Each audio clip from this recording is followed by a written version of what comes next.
We want to tell William Ruto, you must be very careless, and you have been very careless with the management of the affairs of this country.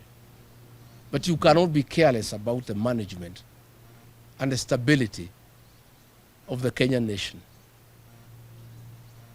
You cannot take your security recklessly and in a careless manner. Because if anything happened to you, there will be chaos in this country. There will be instability in this country. In other jurisdictions, by now, the CS Interior would have resigned, the IG would have resigned, everybody would have resigned. But what has happened? Some changes have been done. Let me give Kenyans a snippet of what is happening around the president. I've wanted to avoid this topic because I didn't want really possible enemies of the president to know how exposed he is. But the matter now is in public, it has come to public, like everybody knows, that the president is totally exposed. He has no security around him. He's surrounded by jokers.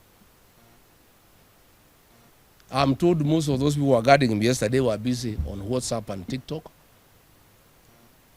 They were only realizing the president has been accosted half a minute after the possible assailant had already accosted the president.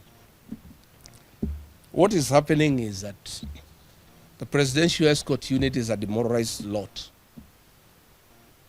It is demoralized because one, Kipchumba Murkomen, Eliud Langat, and an immediate escort commander, Mayu, have ethnicized that unit. Nearly all officers are from one community where the president comes from. All other officers from other communities are very demoralized, and they are never given an opportunity to escort the president around.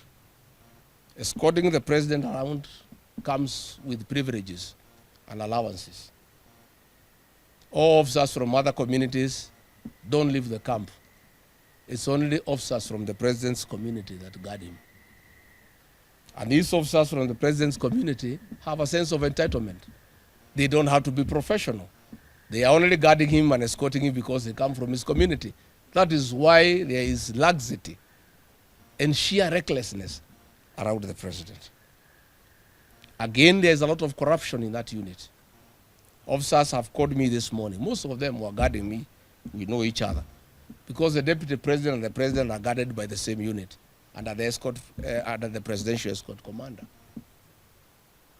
When they travel, their allowances.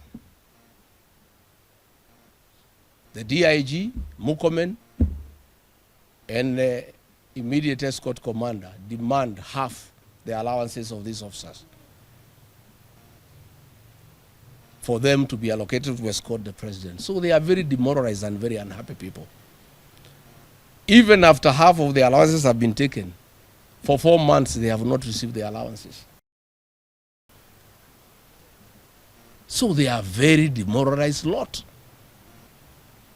And they are saying they cannot understand why they are not being paid. Yet every day they are allocated the duty to guard millions of shillings being brought to State House to bribe voters.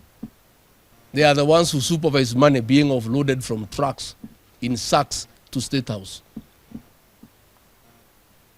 They guard millions of shillings every day. They see the president bribing people with millions every day, yet they have no money in their pocket. They have not been paid their allowances. That is why they are not bothered with the security of the president. They really don't care.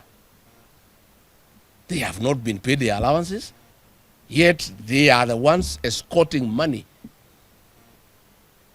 to be given to people who are coming to State House. They see members of parliament coming every Friday. They live with the brown envelopes, yet themselves they have nothing. That is the problem that we face. Again, I must tell William Ruto, please allow professionals to serve you. Why are you insisting that only your tribesmen should guard you? With the changes that were made yesterday, shamelessly, they were all from one community where the president comes from. But your tribesmen have let you down. You are so exposed. If you thought they are very loyal, and they are the ones you can trust with your security, see what is happening today. They cannot be professional because they have a sense of entitlement. They have only been given duties to guard you because they come from your community.